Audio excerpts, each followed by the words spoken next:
tady hezky na mým oblíbeném místečku. Po těch deštích se ta hladina celkem dost vedla, ale se strašně těším, až nahodím. Jsem dlouho nebyl na rybách kvůli těm dešťům, ale jo.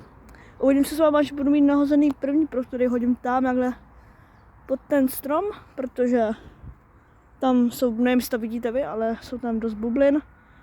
Takže tam vždycky chytám nějaký kapříky a feeder hodím hnedka tady takhle k tomu potopenému stromu. Tam taky dnesky bylo, takže doufám, že dneska chytnu nějaký pořádný ryby. Když ta hladina vysoko a celkem dost okysličená.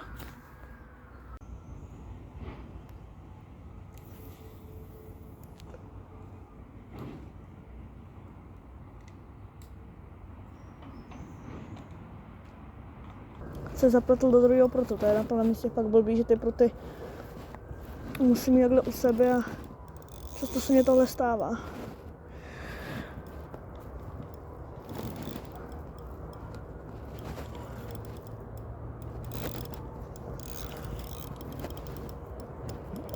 Je lisac.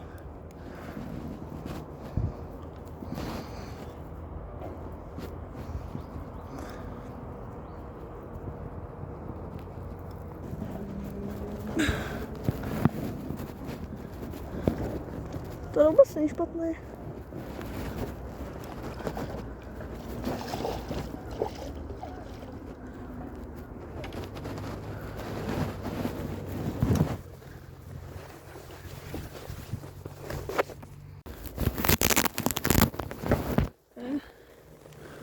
Tady.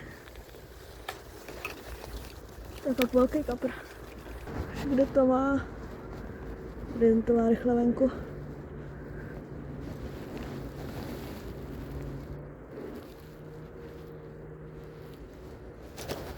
No, je to 50 taková. Ještě jednu se ukážem. To je těžký, ten má 3 kg, 4. Taky 4 kg má. Dobrý, můžeme ho pustit.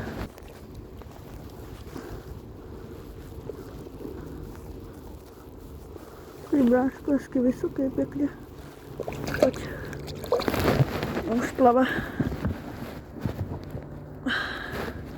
Taky dobrý, jedno kapra máme zdolanýho. To byl, nebyl špatný, docela dost velký.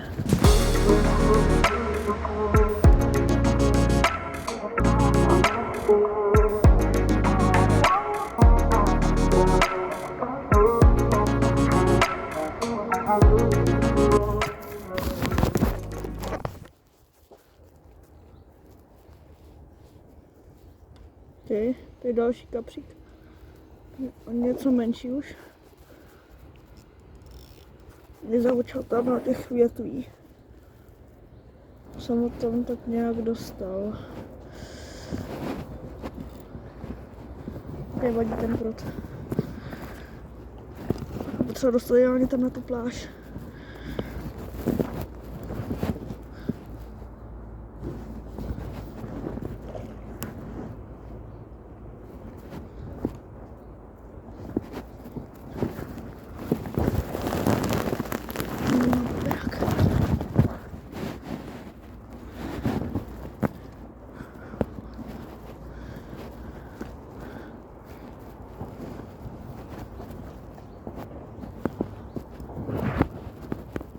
Tam.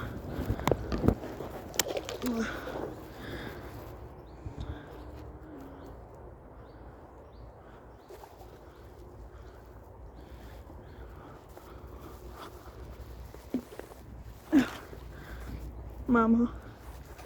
Dobrý, já mu na trávu. Hezký. Hezký lisac. Ukaž, kde to má. Ukaž, kde to až máš. Aha, to by to vypadlo už. Tak to jo. Dobrý. Ukážeme se hezky. Tak jo, už to balem. Takže pokud nic nezabere, tak už to asi bude konec tohoto videa, to asi poznáte. Jinak jo, dnes jsem si celkem užil, chytil jsem 2 moc pěkný kapry, to nebylo kecávat. A čau.